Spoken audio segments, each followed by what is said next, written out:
یہ سوال ہے کہ حضرت علی اور حضرت امیر معاویہ کے درمیان جو لڑائی ہوئی تو اس لڑائی میں غلط فہمی کی وجہ کون سی تھی؟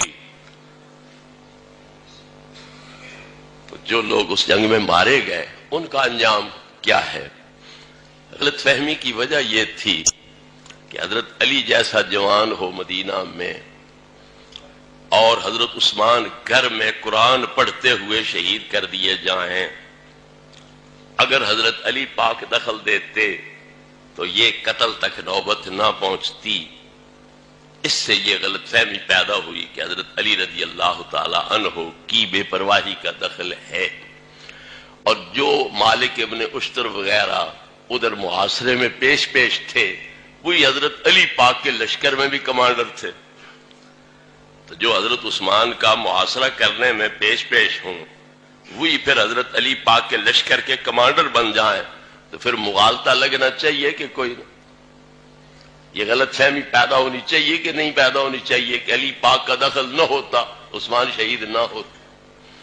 تھوڑا اوپر چلے جاؤ، حضرت موسیٰ علیہ السلام طور پہ گئے چلا کاٹنے، اللہ سے تورات لینے، اپنا نائب اور خلیفہ بنا کے گئے حضرت ہارون کو، بڑے بھائی کو اور اللہ کے نبی کو۔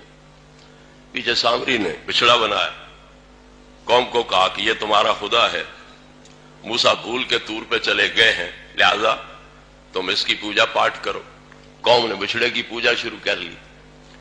تو حضرت موسیٰ علیہ السلام جب آئے اور دیکھا کہ قوم بچڑے کو پوج رہی ہے تو انہوں نے اپنے بھائی کے اور بڑے بھائی کے اور نبی کے سر کے داڑھی کے بال پکڑ کے گھسیٹنا شروع کر لی۔ قرآن کہہ رہا ہے کہ حضرت ہارون نے کیا کہا، یا ابن ام لا تاخذ بلحیتی ولا براسی، او میرے بھائی میرے سر کے بال چھوڑ، میری داڑھی کے بال چھوڑ، سر کے بال نہ پکڑ، داڑھی کے بال نہ پکڑ۔ بڑے بھائی ہیں ہارون علیہ السلام، بڑے بھائی ہیں اور دونوں نبی ہیں، اور ایک نبی دوسرے نبی کے سر کے داڑھی کے بال پکڑ کے گھسیٹ رہا ہے، کس خیال پر کہ تو موجود تھا، میں خلیفہ بنا گیا، تیرے ہوتے ہوئے یہ شرک کیوں ہوا ہے؟ تیری کمزوری ہے، تیری سستی ہے، تیری بے پرواہی ہے، اس وجہ سے یہ شرک ہو رہا ہے۔ اگر موسیٰ علیہ السلام پیغمبر کو یہ غلط فہمی ہو سکتی ہے کہ میرے بھائی اور نبی ہارون کی سستی کی وجہ سے یہ شرک شروع ہوا ہے اور وہ اپنے بھائی کے سر داڑھی کے بال پکڑ کے گھسیٹ سکتے ہیں، تو امیر معاویہ کو شام میں بیٹھے ہوئے حضرت عثمان کے قتل ہونے پر حضرت علی کے شہر مدینہ میں موجود ہونے کے باوجود یہ غلطی لگ سکتی ہے کہ نہیں لگ سکتی؟ یہ اصل غلط فہمی کی وجہ تھی۔ اگر پیغمبر ہو کر ان میں یہ غلط فہمیاں ہو سکتی ہیں تو یہ مرتبہ پیغمبری پر تو نہیں ہے، امتی ہیں، پھر ان میں یہ غلط فہمی نہیں ہو سکتی تھی، لہذا غلط فہمی کی بنا پر یہ نوبت یہاں تک پہنچ گئی۔ تو اس لیے سبب اصل حضرت عثمان کی شہادت بن رہی ہے۔ حضرت عائشہ، حضرت طلحہ، حضرت زبیر کی جو جنگ جمل ہوئی اس میں بھی یہی غلط فہمی کار فرما ہے۔ امیر معاویہ کے ساتھ جو جنگیں ہو رہی ہے ان کے اندر بھی یہی غلط فہمی کار فرما ہے۔ حضرت علی پاک کی اپنی مجبوری کہ 18,000 بندہ بلوائی تھا، محاصرہ کرنے والا تھا، یکدم سب کے خلاف کارروائی کیسے کروں، ان کی اپنی مجبوری ہے۔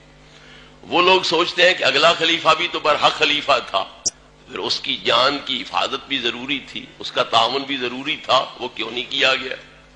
اس لحاظ سے یہ اختلاف پیدا ہو۔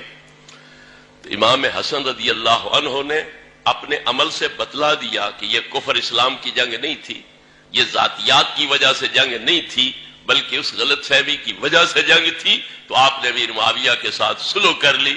تو جب صلح ہو گئی تو اب ہمیں ان لڑائیوں کو چھیڑنے کی کیا ضرورت؟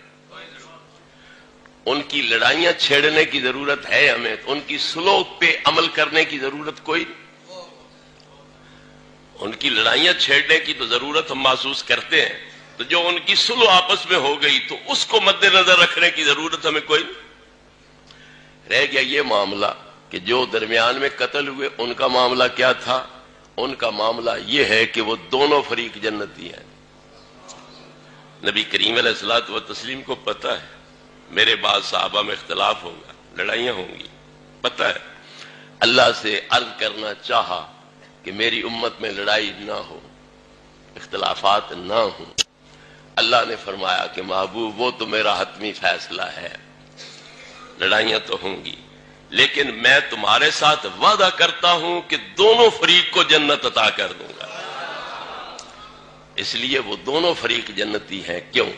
جو امیر معاویہ کی طرف سے مارے جا رہے ہیں وہ حضرت عثمان جو خلیفہ برحق ہیں ان کے خون کے بدلے کی نیت سے لڑائی کر رہے تھے، لہذا وہ بھی ایک جائز مطالبے کے تحت جان دے رہے ہیں، وہ بھی حق پر ہے۔ اور جو مولا مرتضیٰ کی طرف سے لڑ کر مارے جا رہے ہیں وہ بھی جو موجودہ خلیفہ برحق ہے اس کی اعانت میں اپنی جان قربان کر رہے ہیں، لہذا وہ بھی حق پہ مر رہے ہیں، وہ بھی جنتی ہے۔